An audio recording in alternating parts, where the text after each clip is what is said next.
Text 80295. Standard message rates apply. Mornings on BBC Radio Scotland. In 1999, soldier Harry Marshall was very badly injured in an accidental explosion that happened in Bosnia that killed 2 people. Since then, Harry has been living with survivor's guilt, PTSD, which resulted in suicidal feelings. It cost him a great deal, his marriage and his business. It's been a very turbulent journey for Harry, who says that in the end, his life was saved by the bond he made with a former racehorse. Harry Marshall, who now retrains racehorses at Kinfawn Stables, joins us in the studio this morning to tell us a remarkable story. Good morning, Harry. Hi, good morning. So just to sort of give us the backstory, if you don't mind. Do you mind speaking about... No, that's fine, that's fine. What's happened in the past? You were in Bosnia. This was after the war was over. Yes. Your peacekeeping mission. Yeah, basically it was known as Stabilisation Force. So we were there, and the Scottish troops were very well known for winning the hearts and minds of people. I can imagine. So we were tasked to do a thing called Up Harvest. This was as is known in civilian life, an amnesty. Right. Asking the locals to hand in their munitions, but because the war was over. Right. And to try and make the country a wee bit safer. And it was during that operation that we were set up in a football field in Begonia. And we were approached by a young child, a 9-year-old boy, who had a black bag with some M79 anti-tank grenades in it. And so like hand grenade type things, or it's not so much a hand grenade. It's an anti-tank device. So yeah. So it's slightly bigger. And this 9-year-old boy is carrying a plastic bag full of these things towards you. Yes. Now that was the one and only occasion that we did have a child approach us with them, because our job was to actually go and chap on doors and collect them from the houses and take them back to the UXO pit ourselves. But the young child passed, and he'd asked his parents if he could bring them up to us, and they seemingly just gave him permission. Okay. So what happened? You obviously had to set about disarming them? Yes. Well, we had an attachment of 2 bomb disposal experts with us. They were detailed to destroy them at the end of the day, and we would place them in what we call a UXO pit, which is just a small pit of sandbags in the middle of the football park. Right. And when the boy handed the bag over, we had to look inside it, realise what they were, called over the bomb disposal experts, and they took one out, and they were describing to the troops what they were, how they were best handled, and how to make them safe. Mm-hmm. The engineer that took charge of the situation took the bag and the explosives, turned round, walked towards the UXO pit. I climbed onto the side of the Warrior, which is an armoured fighting vehicle that I was in that day. Right. And just as it was parallel with my vehicle, one detonated in his hands. and it caused pretty much carnage. So I would imagine he was killed? He was killed instantly, and there was a local Bosnian man standing close by who was killed. Everyone else was either a P1 or a P2 casualty, which in civilian life is known as priority 1. What about yourself? What? I actually never got physically injured as such at the time. I had some pain in my ear, but I was able to walk and talk and administer first aid, so I set about giving first aid. I was blindsided to the extent of the explosion for a few seconds until I got back round the other side of the Warrior, and then I realised quickly there was a lot of carnage, there was a lot of serious injuries. Oh, do you remember sort of the first person that you tended to, yes, the extent of their injuries? That was Ben Dillon. Ben was the number 2 engineer. His injuries were pretty much horrific. He had a hole in his stomach, and he'd lost his eyes, and basically straight away I started setting about treating him the way you're trained in training to treat traumatic casualties as such. And did you expect him to survive? No. No, this was the hardest part of the whole lot. When I put him in the helicopter, I just took for granted that he wasn't going to make it, and I never heard anything more of it until 20 years later. I returned back to Germany after the tour was over and got on with my career, and it was during a pre-deployment training exercise 2 years later that I had my first ever flashback, and I couldn't understand it, and the military couldn't understand it, and I was medically discharged. And do you know what triggered it? Yeah, well, the pre-deployment exercises that you do in the military, they're pretty much put on to be real events. So they use fake makeup for injuries. They use the interpreters that you're going to take with you in country Right. to play the locals, and they set up scenarios that you may face when you're in theatre. So it's like a big actor's role. Very realistic. Yeah, very realistic. And I was driving down the road in a training village, and I was to attend an explosion, or a mock explosion in a garage. First of all, you have to get out, make the place safe, and treat the casualties, get casevacs organised. Yeah. I never got that far. All of a sudden, it started to become real to me. It just took me straight back to the moment I was in Bosnia. I left my vehicle and I ran, and I curled up in a wee ball in a training village.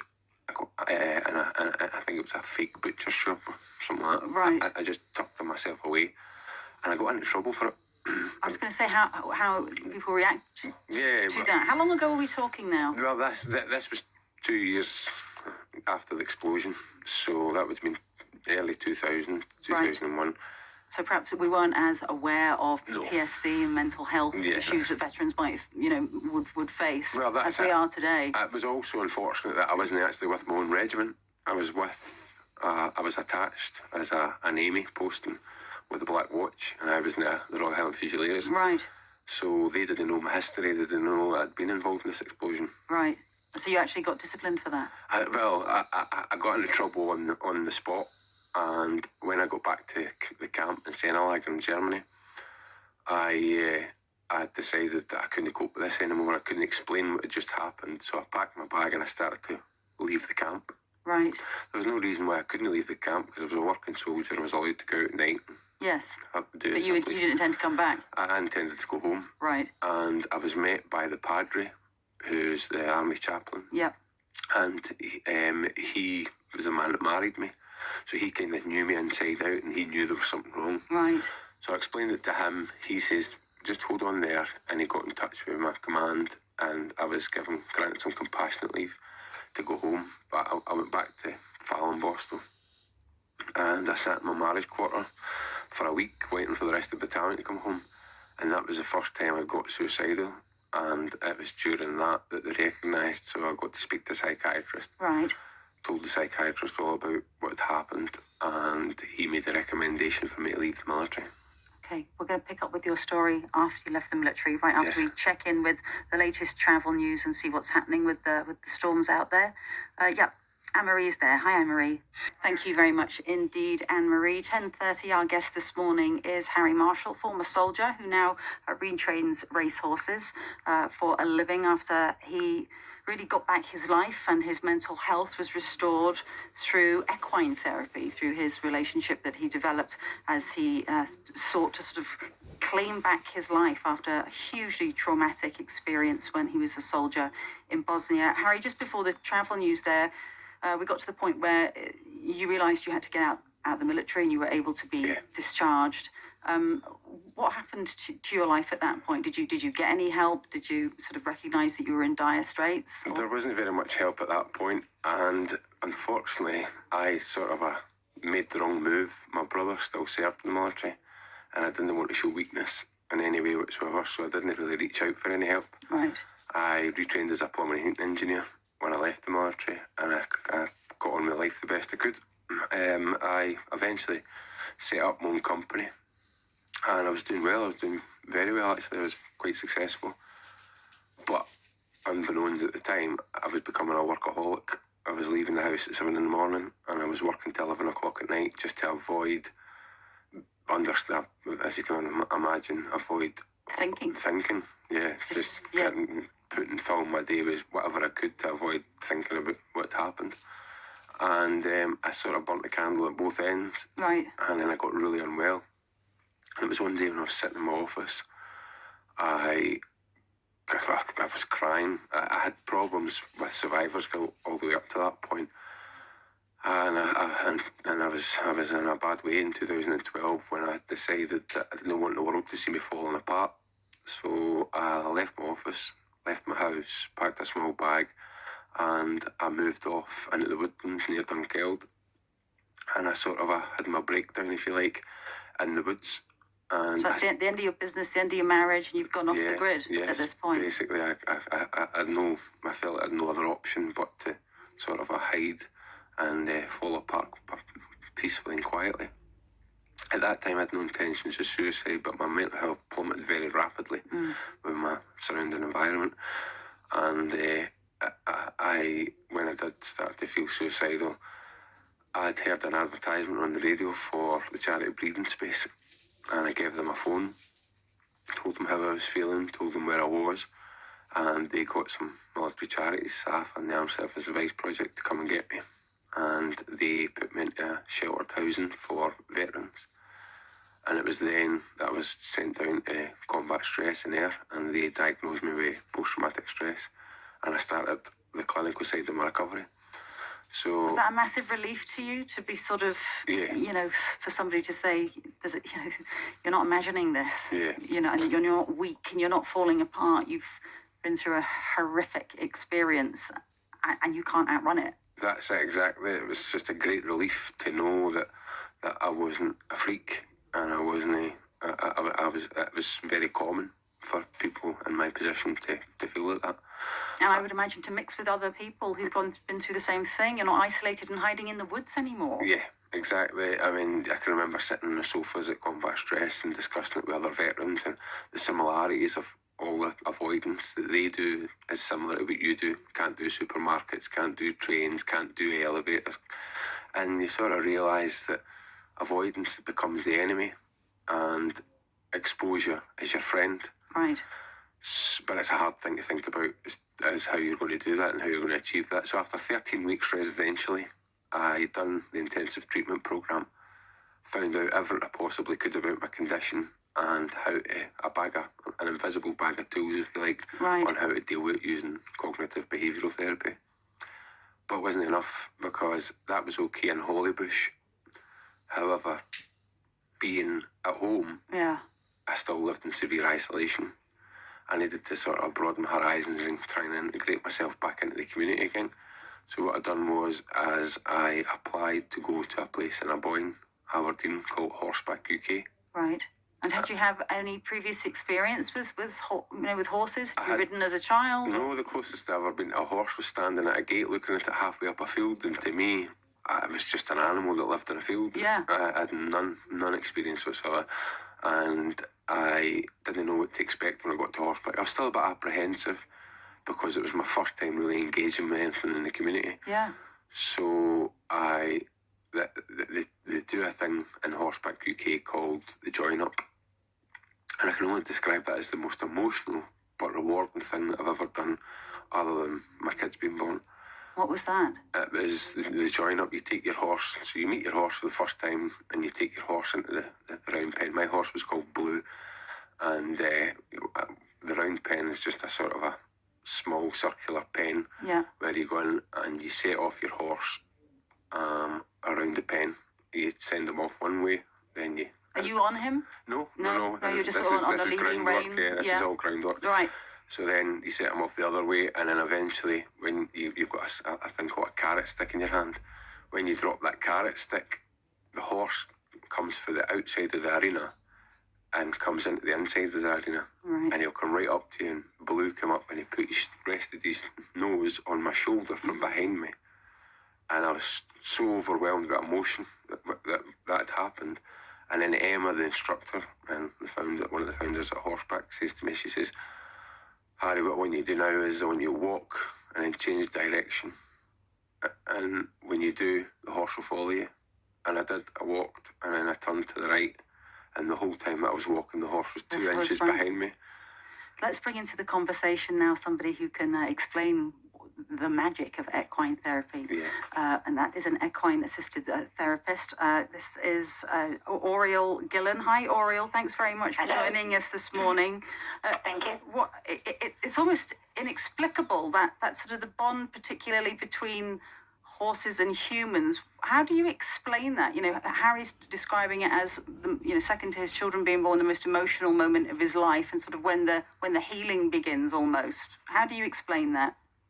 We're using the horse in a therapeutic context, really. It's a spiritual and psychological healing because the horse acts like a mirror and it promotes these different healings. It feeds behavior back to the individual and it relates to how that individual is feeling at that point in time. The environment has a major impact for all of us on emotional and behavioral functioning. And the horses are fight or flight animals, so they're always very alert and they can pick up on our heartbeat. And they pick up on the emotions that we're experiencing at that moment in time. So it's very much a here and now in the present therapeutic activity. And that's not something you could get from, say, like a dog? No, a dog wants to please no matter what. A horse isn't quite like that. They do like to please, but they're also very independent. And if you're angry, it will affect the horse. If you're sad, it will affect the horse. And it affects how you interact with them because it affects their behavior. It's a marvellous thing to watch. It's fascinating. And have you seen it, a lot with people like Harry who've come back from overseas services with PTSD and survivor's guilt and, being close to suicidal, bringing them back? Absolutely, yeah. We have clients with us here at Castle Craig from Bosnia, from Afghanistan, from lots of war-torn areas. And very often these individuals, as well as experiencing the PTSD flashbacks, they're very isolated, very lonely. They feel that they can't talk about what's been going on and the flashbacks that they have.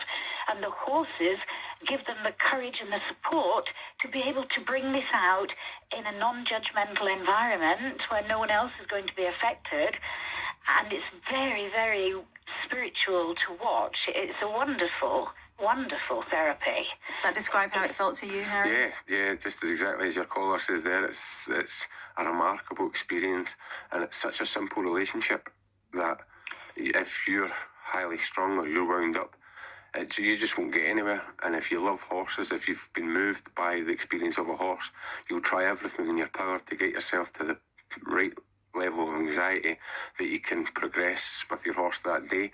So in a roundabout way, you're actually fighting against your own condition just to be around about the horse. And then that, and over a longer period of time, subsides all your anxieties and your stresses. So your desire to build that relationship and be in that environment is much stronger than the shock and the PTSD that you're having to manage. Is it the balance starts to tip? Yeah, I, as your caller says there also, I mean, the horse is a flight animal. It's very sensitive, and there's got to be a 50-50 relationship. Right. If you can imagine how a horse is in its everyday environment, there's just no way of describing how that bond is made. It's a partnership without an agenda. You have a partner there who doesn't have an agenda. Yeah, and it's all based on trust and building that relationship. And Harry, such was your experience that you then went on to help horses who were formerly race horses be integrated back, rehab back into out of the competitive field. The reason that race horses appeal to me is because there's a lot of similarities between a race horse and a veteran, because the horse is trained to do one thing, right, and that is race, and it's when it's at its prime of its career, it's got a great life, but when it's asked to then go back into a normal environment, it's hard to fit in, and it's the same with the veterans. And I found that there's a lot of reward from giving these horses the next opportunity in their life to become working horses. And it was actually when I was at Horseback UK, the founder, Jock Hutchison, he brought some racehorses up from Cheltenham to retrain Right. up in his yard. And me and another chap who I'm going through recovery with, got the opportunity to go and see how this was done. And I got extremely addicted to it. There was a wee bit of a misprint. I don't actually retrain racehorses for confined stables. That's the riding for the disabled centre. All right. I actually volunteered there. And again, that is a really rewarding thing to see children and adults from all walks of life who are faced with some challenging conditions, utilising horsemanship and horses as a therapy basis. And That's amazing. You're on the other end of it now. Yes. And you are facilitating that transformation in other people. yes, that's it. And you've also got a fundraising event coming up. Tell us, Yeah. you're crossing the Sahara. Yeah, well, basically, I met the ambassador for Morocco when I was doing a vehicle challenge across the Sahara Desert in 2018. And when I got speaking to his wife had mentioned that she takes part in this event. It's a horse riding event. So I told her all about horseback and I told her all about my recovery with horses. And they'd suggested at the time, why don't you get a team of veterans together and come over and take part in this event? And this is the very year that we've chose to You do want that. to do it? And So what's involved? well, it's actually quite a challenge. It's not as easy as it sounds. Doesn't sound easy, Harry. It's 30 kilometres a day, Right. 120 kilometres. So it's over 4 days in the heat of Morocco. Right. It's actually southern Morocco. And what we do is we sort of go over there. There's an organisation in Morocco called SOREC. They're the Royal Society for the Encouragement of Horses in Morocco. Right. They've offered to give us some horses Right. and some stable And some staff. Bit of And- support when you're over there. yeah, and basically, we're seeing it as a sort of a pinnacle, if you like, the penultimate challenge to what we've done so far. Right. I mean, I met my first horse in 2016. 2020, I'm doing an You're endurance crossing ride. the Sahara on a horse. Yeah. So it's What a journey. and And how can people contribute if they wanted to? well, we've actually got a GoFundMe page set up, so they can go onto social media. They'll find us on Facebook under Saddle Up Soldier, or they'll find the GoFundMe account under the same guys, and hopefully we're looking to try and find a sponsor also. So if there's anybody out there in business that would like to sponsor us, we'd be welcome. Thank you so much for sharing your story, which is fascinating, and the arc of it, Yeah. and everything that you went No through. problem. And I can only imagine that there will be veterans out there, or other people who've been through a trauma or PTSD, perhaps not been diagnosed yet, Yeah. who are relating to everything that you said when you were talking about life before Yeah. you were diagnosed officially and helped, who, because you had the courage to speak out today, are going Yeah. to make that call themselves. I hope so. I hope that's the case, because there is plenty of organisations now that will help you, and consider horses. Details of organisations offering information and support with mental health are available at bbc.co.uk/action line, or you can call for free at any time to hear recorded information on 08000 155 998. Get